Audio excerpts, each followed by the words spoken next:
why do I keep attracting men who are not right for me? What if you could turn that around and become a magnet for a man who is the right man for you?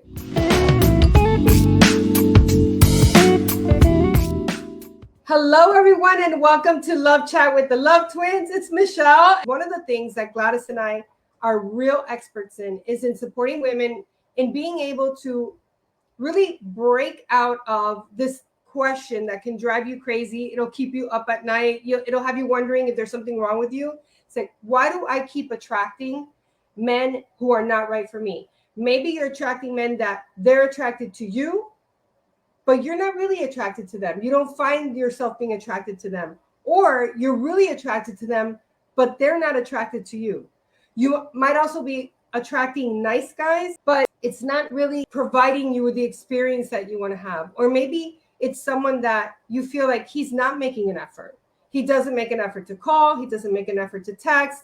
And you're starting to feel like insecure about what's really going on here.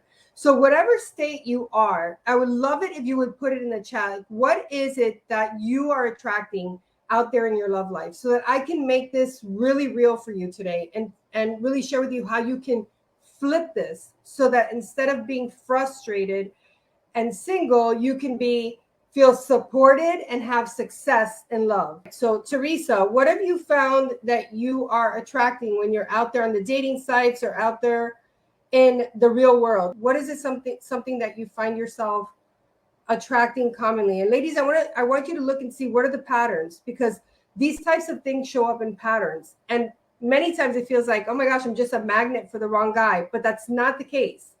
There is something that's happening that's having you draw in men who aren't a match for you. And I'm going to give you some real life examples of how that shows up and how you can break free from that. Okay. So Valley says, I'm currently not attracting anyone.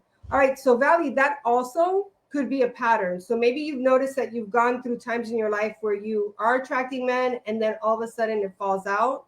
So look at that. Tell me if that's a pattern, or if that's not a pattern and it's something that's happening right now, look to see in the last 3 men that you attracted, what is the pattern that you identified?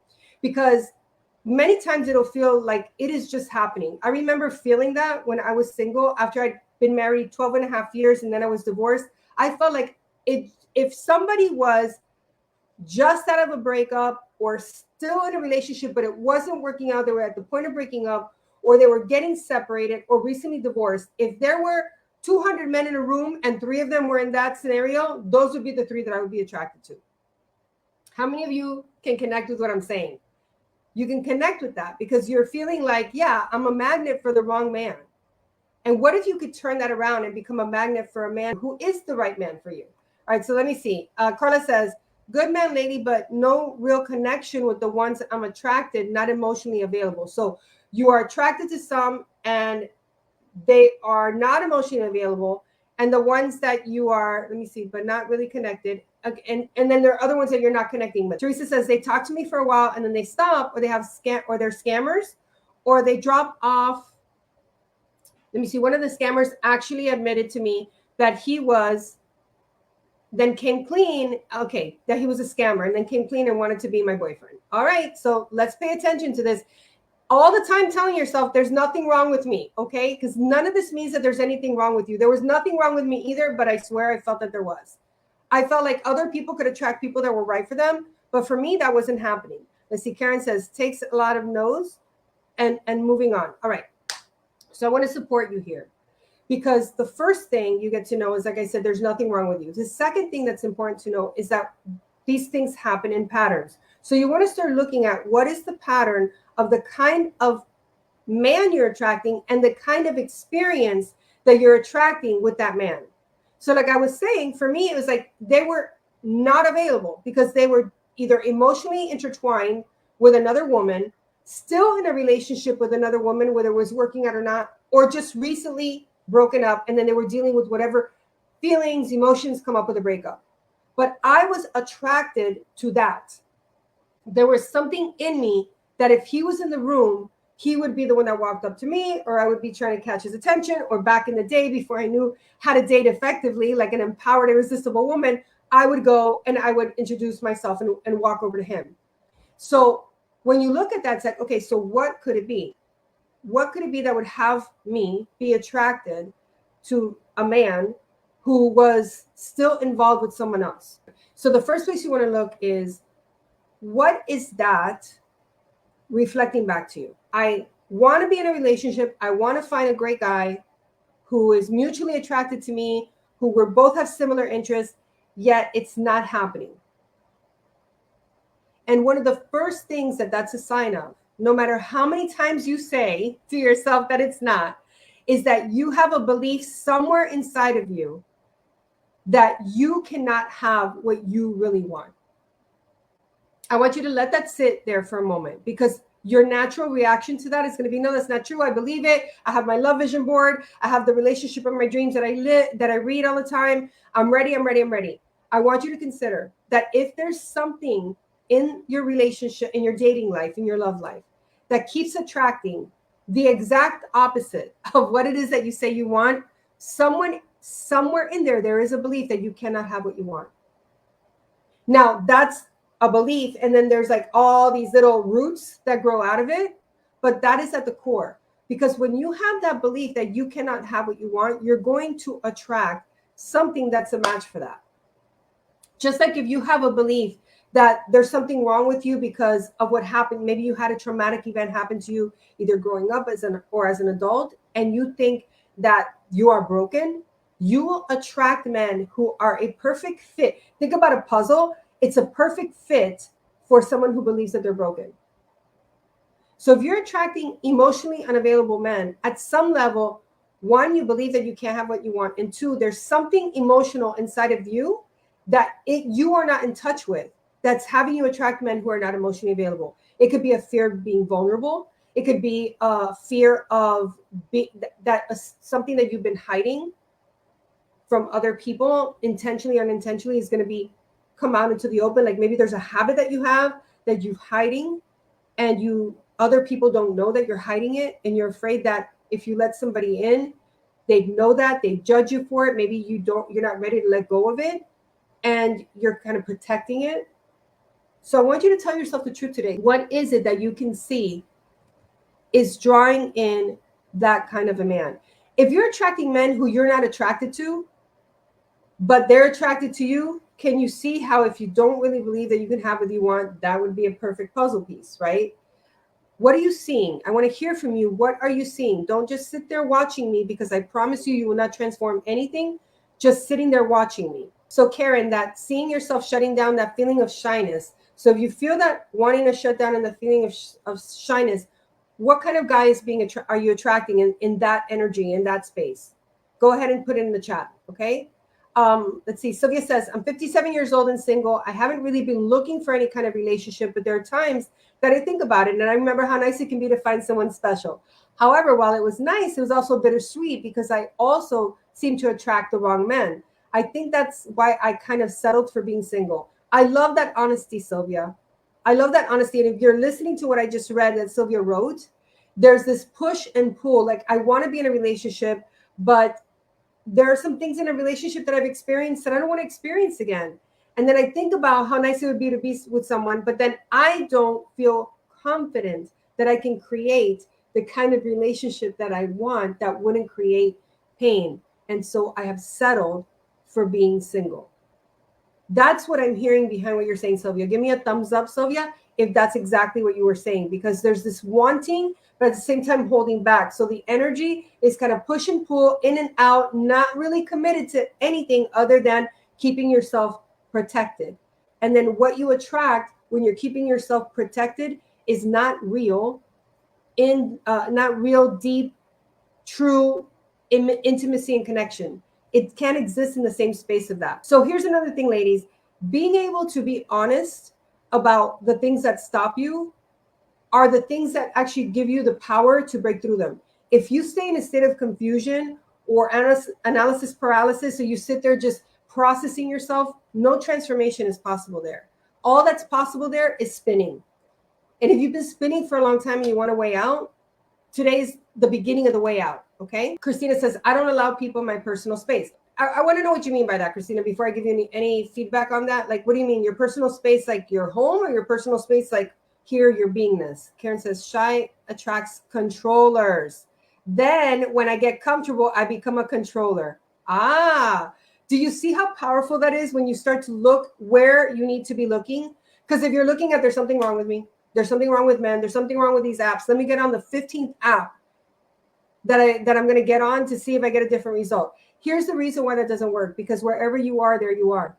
And if you're carrying this energy of doubt, this energy of not being able to have what you want, this energy of there's something wrong with me, this energy of believing that all men are X, and that's not an empowered X, like that fill in the blank is not empowered. It doesn't matter what app you're on, because there you are.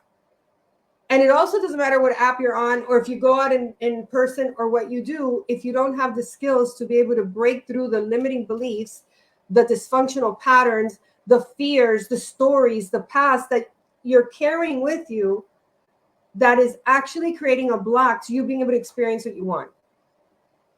So Karen's really, really, really great work there. She said, I'm shy, and that attracts controllers. It's not necessarily shyness, because not everybody's going to stand out. Look, I'm a very shy person. It may not seem that way because I'm here on camera. And a lot of the work that I do is on camera. But I am no, I'm not going to say that. I tend to be shy. Why did I change that? Because everything you say after the words I am becomes registered in your mind like the truth. And I am anything I choose to be. So I can show up as shy. Karen, I invite you to start changing the wording on that. And the shyness can bring out an energy of insecurity. And if someone's a controller, they're going to be a match, perfect puzzle piece, for someone who isn't going to stand up for themselves, or is afraid to speak up, or thinks that what they have to say doesn't matter. And I'm not saying, Karen, that that's everything that's there for you, but maybe something there resonates for you. So that's what there is to transform, not the shyness, but what that identity you have of a shy person. And what is it that has you pull away from showing up and just being seen? You don't have to be the loudest person in the room, and you don't have to be the one dancing on the table, but at least allowing yourself to be seen. You want to start getting curious about what has you dim your light, because that dimming your light is attracting somebody who wants to control it. And if you want to flip that around, you've got to be able to get to the source of what's creating that. Lena said, I got out of a 10-year toxic relationship, stayed in the relationship out of guilt. Lena, thank you for sharing that. And thanks for being so vulnerable, because here's what happens when you are operating from guilt. I was having a great conversation with my younger sister the other day about how a lot of parents who get divorced or are raising their children on their own, or even they are together and they can't provide something X, put in, fill in the blank to their child, guilt starts to show up. And for me personally, it was when I went through, first of all, a dysfunctional marriage for 12 and a half years. And my kids grew up seeing and experiencing and witnessing and being a part of that dysfunction. And then a divorce that was very nasty in the beginning, the first 5 years. We later, through the work that we do, which we call our heart work methodology, I was able to transform the relationship I had with my ex-husband. And we became, really great co-parents. And everything that we did and said in all interactions were really geared towards making sure our sons felt loved and supported, and that they still had a family.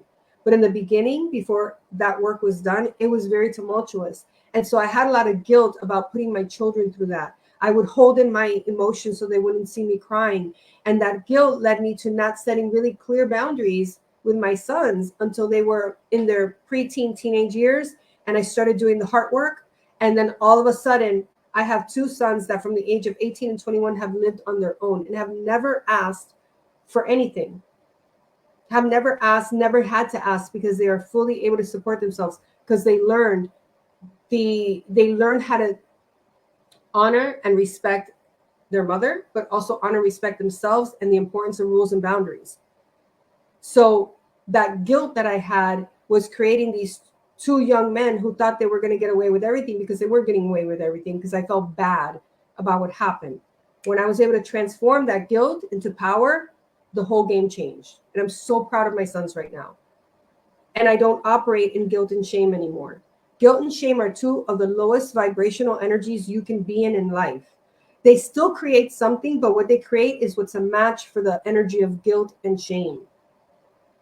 So being able to break out of that is really powerful. Lena, and then now being able to heal from that toxic relationship so you don't carry around those emotions or that pain or that residue of that relationship, and give the next relationship a real shot at being successful. Attract someone who's attracted to the best parts of you and not the broken parts of you. And nobody here is broken, but there are pieces that feel broken inside. So we always say your heart may be broken, but you are not. And so being able to bring that back together again. All right, let's see what else. Christina says, I don't allow people in my personal space. When they get too close, I put my guard up. Okay, thank you for clarifying that. So when people start to get close, Christina's saying, I start to like put up my guard. And then that creates, in her own words, her self-sabotage. So can you imagine how frustrating that is, that you want connection, but the moment connection becomes possible, the guard comes up, the wall comes up. And then you're left wanting connection, but not knowing how to create it because it feels, quote unquote, safer behind the wall. But really the wall and what's behind the wall is creating all the pain. So it's about knowing how to brick by brick bring down that wall so that it's no longer there, so you can still have discernment, so you can still tell the difference between someone who's trying to take advantage of you and someone who genuinely cares for you, and so that you're not carrying all those emotional wounds from the past into your present and into your future. So thank you for sharing that, Christine. So Karen, what has you dim your light? I know it seems like you have no idea. Here's what I want you to do. I want you to ask yourself, if I could see what dims my light, what would that be? Just ask yourself that question. See, this is why it's so powerful to have a coach, because all of these things that we're talking about today, all the things that you are sharing, and thank you for sharing so openly and so vulnerably, all of this creates these love barriers that keep you separated from being able to attract the kind of relationship that you really want and be able to experience having it all. I'll tell you, I started to tell you I was attracted to men who were always unavailable. And many of them had some other woman lurking in the background. One of the things that I discovered as I did my heart work, because it's not always obvious. So that's why having a coach to being able to point you to look over here, like I've been doing on this session, is so important. It wasn't obvious to me why I was attracting men who always had some other woman in the background. And it was through doing my heart work that I realized that there was a part of me who really felt like I was not enough.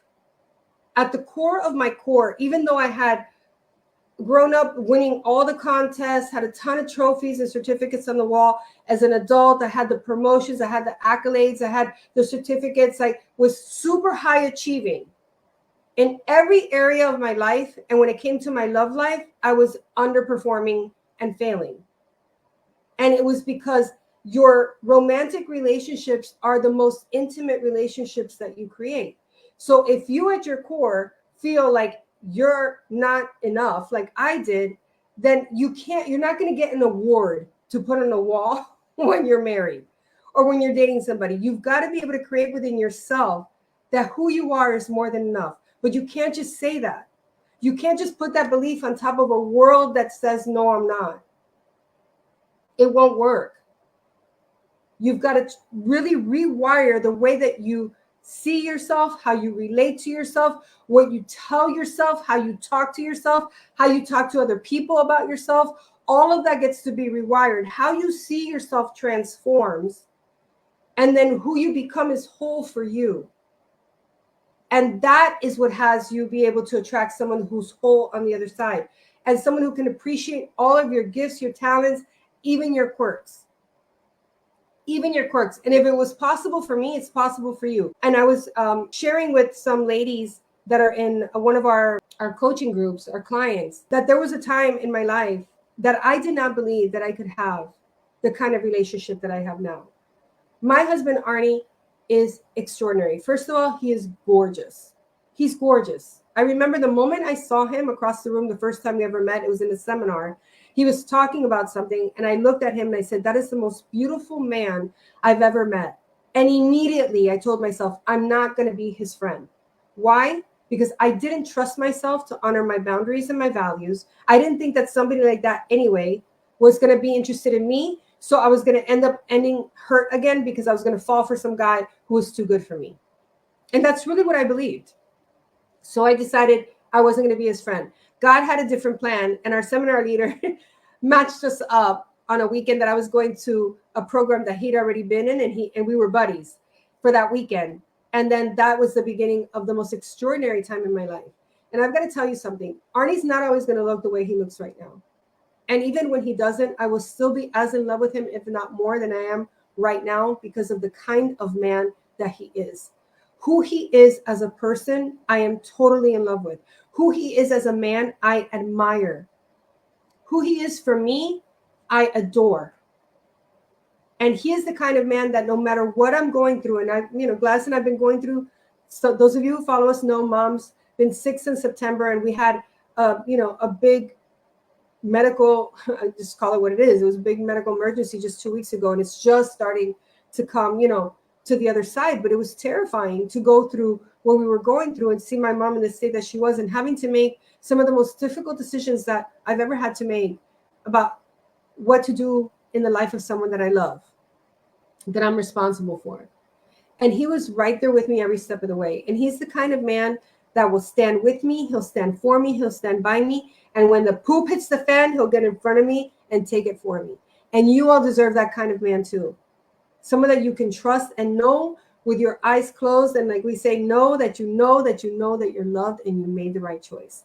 So that's something that you want to experience in this lifetime, and not someday out there in the future, but now. The majority of the women who work with us, within 3 to 9 months, they're in the relationship of their dreams. They have met him. They are dating him. Some of them are already in a committed relationship within 3 to 9 months. And within a year, they are married. Why? Because this work takes all the morass out of the way, gets to the core and the heart of the matter, so that you can move with momentum towards experiencing the life and love your heart has always desired. You get to believe with all of your heart that not only can you have everything that you want, but you deserve it and you're worth it. Thank you for participating today. Thank you for sharing. Thank you for being engaged and showing up for you. And until our hearts meet again, always remember that you are loved.